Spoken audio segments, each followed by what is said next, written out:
Цай гэдэг бол зүгээр нэг ундаа биш. Японд цай нь анхаарал төвлөрөл, хүндлэл, ив нэгдэл, зочломтгой байдлыг илэрхийлдэг олон зуун жилийн уламжлал болон хөгжсөн байдаг. Японы цайны ёслол бол тус улсын хамгийн эрхэм, хамгийн үнцэнтэй соёлын уламжлалуудын нэг. Тэнд хийж байгаа хөдөлгөөн дохой зангаа бүр өөрийн гэсэн утга агуулгатай байдаг. Хадагта Тачибана Наоко CNBC студид тавтаа морилно. Тэнийг манай студид хүрэлцэн ирсэнд баяртай байна. Баярлалаа хадагта Наоко.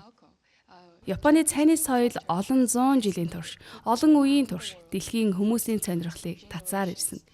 Тэгэхээр яриагаа эхлээд үүслийнхэн талаар асууя. Японы цайны соёл олон зууны түүхтэй шүү дээ. Тэгвэл анх Японд цай хэрхэн ирсэн бэ? Энэ үйл явдал яаж эхэлсэн бэ? Өнөөдөр намайг урьсанд баярлалаа. Цайг ихэвчлэн Японы уламжлалт соёлтой холбож ойлгодог. Гэхдээ анхандаа цай Хятадаас Японд орж ирсэн юм. 1191 онд Хятадд суралцж байсан нэгэн лам Японд руу буцахдаа цай авчирсан. Тэр үед цайг эмийн зориулалтаар бас буддын ламнаар бясалгал сургуулалтын үеэрээ нойрмоглохгүй байхад нь туслах сэргээх ундаа болгож хэрэгэлдэг байсан байгаа юм.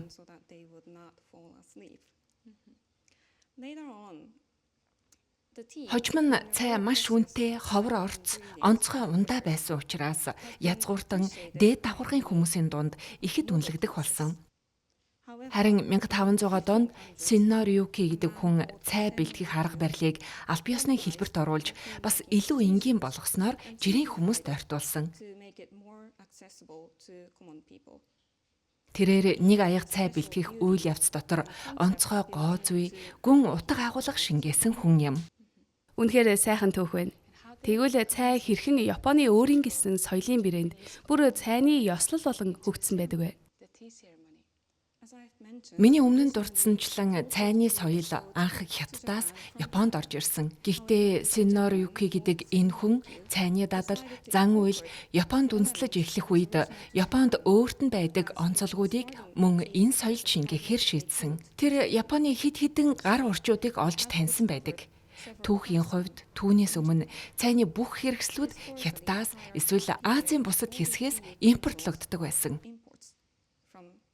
Харин аажмаар бид Японд өөрт нь нээгдсэн эсвэл Японд бүтээгдсэн зүйлсийг ашиглаж эхэлсэн. Өөрөөр хэлбэл тодорхой нэг зочинд зориулан сонгодог цайны хэрэгслүүд маш өвөрмөц, маш онцгой байдаг гэсэн үг. Нэг аяга цай бэлтгэхийн гол агуулга нь тухайн онцгой зочинд мөн зөвхөн өнөөдрийн энэ мөчөд зориулсан тусгай, давтагдашгүй тохиолдлыг бий болгох явдал юм. Тэгэхээр цай бол зүгээр нэг ундаа биш, харин соёл, ёслол, уламжлал юм байна. Мөн урлагийн нэг хэлбэр гэж үздэг. Тэгвэл цайг урлаг гэж харах энэ ойлголтын талаар илүү дэлгэрэнгүй ярьж өгөөч. Нэг аяга цай бэлтгэхэд тухайн ёслолд ашиглагдж байгаа хэрэгслүүд мөн даавуу, нэхмэл эдлүүд бүгдээрээ өөр өөрийн гэсэн онцгой утга агуулгатай. Тэдгээрийг өөр өөр гар орчууд гараар урлсан байдаг бөгөөд тус бүрэн давтагдашгүй онцгой зүйлс юм. Цай бэлтгэх бүх үйл явцад бид ийм урлагийн элементүүдийг шингээдэг. Цайг цайны өргөөнд бэлтгэдэг. Тэр цайны өргөө нь Японы уламжлалт архитектурыг илтгэдэг. Мөн тэнд үлэгдэг бичээс ашигладаг. Энэ нь эзний зүгээс зочинд илгээж байгаа дуугүй мессеж юм. Ихэвчлэн хятад уран бичлэгээр бичигдсэн зэн буддийн сургаалын үгс байдаг. Бид хэрэгслүүдэд ариутгаж, арчхад ашигладаг даавуу, мөн өмсдөх хувцснууд маань тусгай нэхмэл эдлэлээр хийгдсэн байдаг. Тухайн өдөр тухайн мөчөд зориулан ашиглаж байгаа керамик эдлүүдэгч тусгай гар орчууд бүтээсэн байдаг. Тиймээс цайны соёл бол Японы урлагийн маш нэгтарсан цогц хэлбэрэ гэж хэлж болно. Үнэхээр сайхан юм. Өнөөдөр та бидэнд цай бэлтгэж өгөх гэж байгаа. Тэгвэл цайны ёслол хийж байгаа хүмүүрийн хамгийн чухал баримтлах зарчим юу байдаг вэ? Хамгийн чухал зарчим бол нэг аяга цайг бүх сэтгэлээр зориулан бэлтгэх явдал. Бас тэр зочин тэр аяга цайг таашаана гэж чин сэтгэлээсээ хүсэх хэрэгтэй. Энэ үйлдэл бол хоёр талын харилцаа. Зочны хувьд ч бас адил эзний хийсэн бэлтгэл, гаргасан хичээл зүтгэлийг үнэлж хүндэтгэх ёстой. Тийм учраас эзэн зочин хоёрын хооронд нэг төрлийн цуурай, харилцан мэдрэмж бий болдог. Энэ бол нэг талын зүйл биш, хоёр талын харилцаа юм. Харин манай үзэгчдэд сонирхолтой байж болох Японы цайны соёлын талаар төдийлөн хүмүүс мэддэггүй нэг баримт эсвэл сонирхолтой түүхийг хуваалцаж болох уу?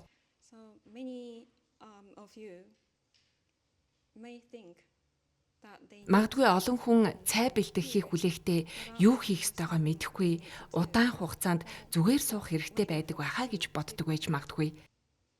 however Гэхдээ бид аль хэдийн бэлэн болсон аяга цайг зүгээр авчирч өгөхийн оронд зочны өмнө цайгаа бэлтгэдэг шалтгаан бий.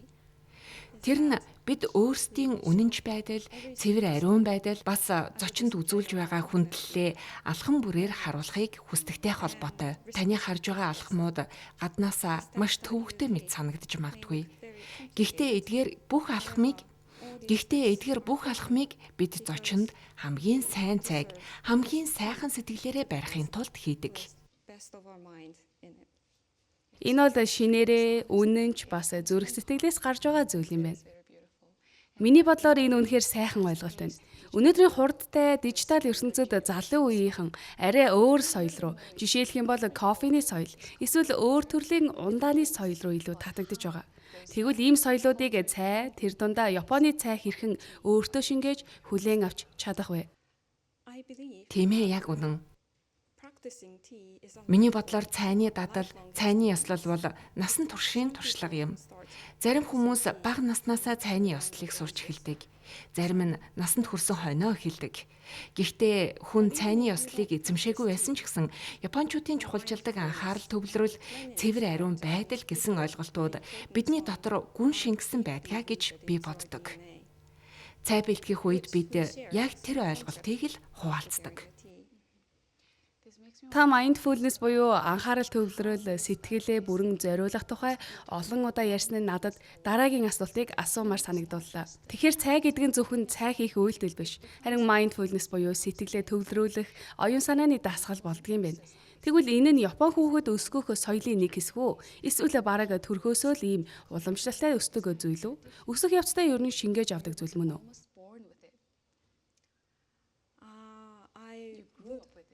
I would think Тийм so, байхаа. yes. I have started Би өөрөө цайны ёслолоор 20 нилийн гарсан хойноо хичээллэж эхэлсэн. Хүүхэд байхдаа цайны ёслол хийдэг байгаагүй л дээ. Гэхдээ миний ээж, эмээ хоёр маань цайны талаар мэддэг, цайны хичээлд суусан хүмүүс байсан. Тэдний амьдралын хэв маяг миний өсч хүмүүжих арга барилд нөлөөлсөн гэж би боддог. way of growing up. Нэгэн сонирхолтой зүйл нь Монголд бид сүйтэй цайны соёлтой. Энэ соёл хэдэн зуун, бүр хэдэн мянган жилийн турш байсан. Энэ нь Хятад, Япон, Солонгос зэрэг Зүүн Азийн цайны хэв маягаас өөр маш ялгаатай соёл. Таны бодлоор Япон цай, Азийн цай, эсвэл Монголын цайны соёлын хооронд ямар сонирхолтой онцлогуд байгаа вэ?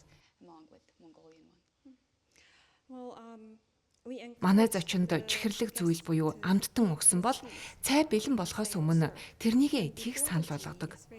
Учир нь бид цайнда сахар эсвэл сүүн нэмдэггүй. into tea. So eating the Тиймээс эхлээд амттан идэхэд аманд тэр чихэрлэг амт үлддэг. Дараа нь цай уухад тэр амт шинжлэгдэж бас цайны амтыг улам тодруулж өгдөг. Энэ нь Монголд байдаг цайны соёлоос бага зэрэг өөр зүйлээ гэж бодож байна. from what Гэхдээ Монголд цай чанахтаа эхний аягыг бурхандаа өргөдгөө гэж би сонссон. making a tea, the first bowl will be served to the heaven. Бидэнд ч бас энэтэй төстэй сэтгэлгээ бий. way of thinking. Бид цайны хэрэгслүүдэд ариусгахдаа 6 зүгт анхаарлаа хандуулдаг. To 6 directions. Өмнө зүг, хойд зүг, зүүн зүг, баруун зүг, тэнгэр, газар. Өнөөдөр бид цай бэлтгэж найз нөхдөө дайлж чадна гэдг нь миний өмнөх олон үеийн хүмүүс энэ соёлыг өвлүүлж ирсний үр дүн юм. Тиймээс бид өнөөдөр цай барьж чадна гэдэг ямар үн цэнтэй, ямар нандин зүйл болохыг хизээч мартаж болохгүй. Та бүхний соёл үнэхээр их бодол, үнэхээр их гүн агуулгатай юм байна. Монгол ч гэсэн үнэтэй төстэй зүйл байгаа. Бид цай ундаагаараа дамжуулан тэнгэртээ, бурхандаа, байгаль дэлхийдээ, их дэлхийдээ залбирдаг. Тиймээс энэ хоёр соёл хоорондоо их төстэй санагдаж байна.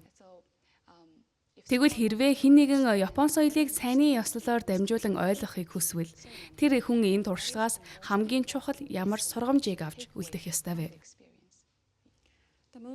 Миний зүгээс үзэгчдэд санж яваасай гэж хүсэх хамгийн чухал зүйл бол цайны ёслолоор хичээллэх нь өөрийгөө ариусгаж байгаатай бараг адилхан үйл явц юм. Цайны ёслолын үед бид маш их хүнддэгдэг 4 үг бий. Үүнийг Wa-kei Seijaku гэж нэрлэдэг. 4 хандаснаас бүрддэг энэ үг эв зохицол, хүндлэл, цэвэр ариун байдал, амар амгалан тайван байдлыг илэрхийлдэг. Эв зохицол гэдэг нь зөвхөн нэг талаас бий болдог зүйл биш. Энэ бол хоёр талын харилцаа юм. Хүндлэл нь бас цай бэлтгэх арга барилд тусгалаа болдог. Учир нь бид цай бэлтгэх үйл явцын алхам бүрийг маш нарийн ширээнээр хийдэг. Сэй гэдэг нь цэвэр ариун байдал гэсэн утгатай. Бид зөвхөн цайны хэрэгслээ ариусгаа зогсохгүй, сэтгэлээч мөн ариусгадаг. Эдгээр 3 үе шатыг биелүүлсэний дараа бид тайван амгалан байдлын төлөвт хүрч чадна. Тиймээс би цай бэлтгэх үед миний зочин тэр амар амгалан эв зохицлын мэдрэмжийг хамтдаа мэдрээсэй гэж хүсдэг. Гайхалтай сайхан юм. Танаас сүүлийн богино асуултыг асууя л да. Мача гэдэг үг яг юу гэсэн утгатай үг вэ? Мача гэдэг нь үнэндээ нунтаглаж боловсруулсан цайны навч гэсэн утгатай. Энэ нь 2 хандаснаас бүтдэг. Ма гэдэг нь нунтаг гэсэн утгатай. Ча гэдэг нь цай гэсэн үг. Сонирхолтой юм, би үнийг мэддэггүй ээжээ. Магадгүй олон хүн ч бас мэддэггүй байсан байх. Үнэндээ тайны уудаг бүх цай нэг л цайны модноос гаралтай байдаг. Өөлүүн цайч бай, English breakfast цайч бай, мачач бай. Эсвэл магадгүй Монгол цайч бай, бүгд нэг төрлийн цайны модноос гаргадаг. Ялгаа нь гэвэл зөвхөн хэрхэн боловсруулж байгаад нь л оршдог. Ингээд энэ удаагийн ярьцлага маань өндөрлөж байна. Өнөөдөр бидэнтэй өөрийн мэдлэг, ухаан болон Японы гайхамшигтай цайны соёлыг хуваалцсанд маш их баярлалаа. CNBC-д хүрэлцэн ирж цаг гарган бидэнтэй ярилцсанд баярлалаа. Мөн Монголд тавтай сайхан аялаарай. Маш их баярлалаа. Баярлалаа.